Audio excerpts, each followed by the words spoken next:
True to form, and as expected, the minimal watering of my string of pearls resulted in puckered up leaves. Confusing me even further is the plumpness at the bottom of the pearls. I call this plant my wayward child because as much as I'm attracted to it, and rebelliously bought and killed numerous pots throughout the years, all have just resulted in death. But I'm not one to be defeated, so as soon as I saw this was happening, I repotted the entire plant, which, by the way, was root bound, into a bigger pot and using worm casting enriched, well draining soil with more perlite for quick drainage.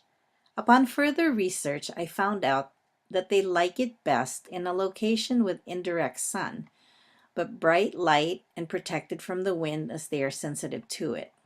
However, I'm starting to understand this plant. The more I observe it, it actually tells you when to water and when to wait to water next. When the pearls start to shrivel up, it's time.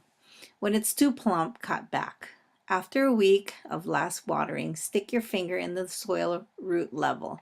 If it's still moist, add some perlite. It means the water doesn't drain as quickly as it needs to be. Every now and then, I would return a strand on top of the soil so that it would root up and send out more strands.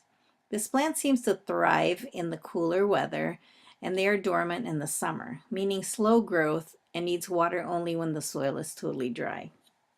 A word of caution though, keep the beads away from children and pets as it can be toxic.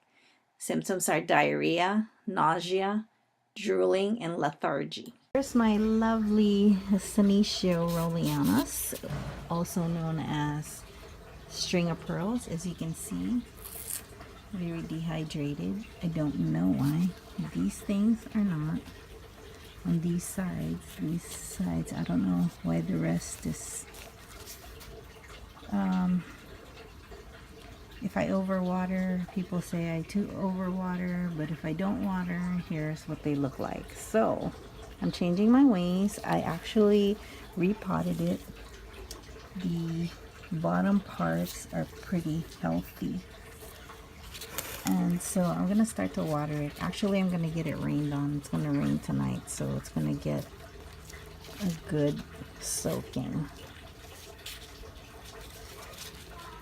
Okay, and then I will update on what happens. Maybe in a week or two, just to show you guys what's happening. This other plant that came from a 2-inch pot, and look how it's just thriving. I don't know what the difference is between the two, but it just seems like this one is thriving much better than the other one. So we'll see what happens.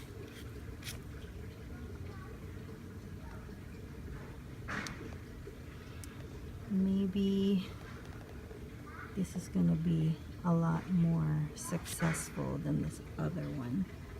It just probably depends on where it came from. This is just happy as can be, which makes me happy.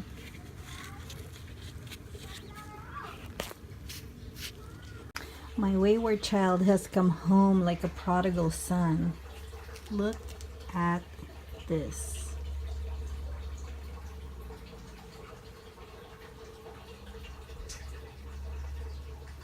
They are filling back up.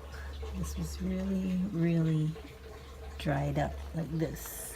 See this? It was like this the other day, and it's now on its way to recovery. This is a few days. Changed the soil. Got some rain on it. And now it's just chilling like a villain. Filling up, plumping up.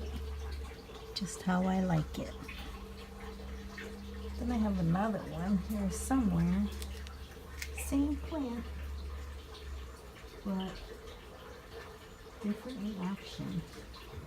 Guys, just a little update on the Rowleyanus, or my wayward child, the string of pearls. Today is December 6th, and look how plump they have come to be. And they're now hanging on my little planter hanger here, macrame, and they're just coming back like anybody's business, or like nobody's business. So proud, so proud. So I heard that they don't like wind, and it's pretty windy today. So I'm probably gonna either take them with me inside, or this is the other one. This one's doing way better. And guys, this is just 2 weeks of just settling in their new home, which also contains worm castings, and I think this is why she's thriving. This is the plant that I'm really worried about, though. But I mean, I'm not worried about her anymore. Look at her. She's just filling up. Filling up, filling out. Every now and then, what I'm going to do is return some of these strings back in here so that they can get a lot more robust and thicker.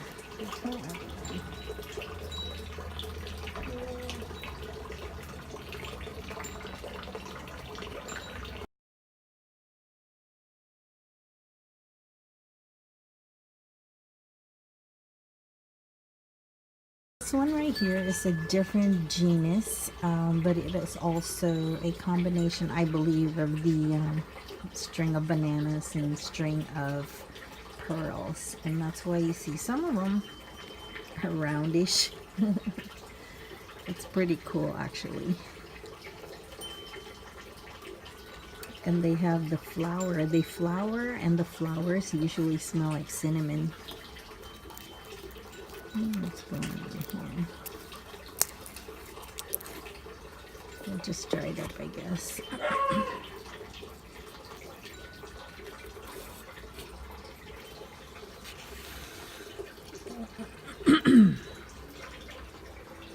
I think this plant right here is really cool, and also they're more resilient than the string of pearls, I heard. Well, that's what I read upon. But I will give you all of that information on the video a little later. I'm just removing all of the dried leaves, and you don't really want the detritus to stay in there because they actually promote rot, and then the pests come along. Thank you all for watching. Please come on back again soon. Please like, subscribe, or comment, or just say hello. I love you all. Take care, and as always, let's go out and keep succulenting.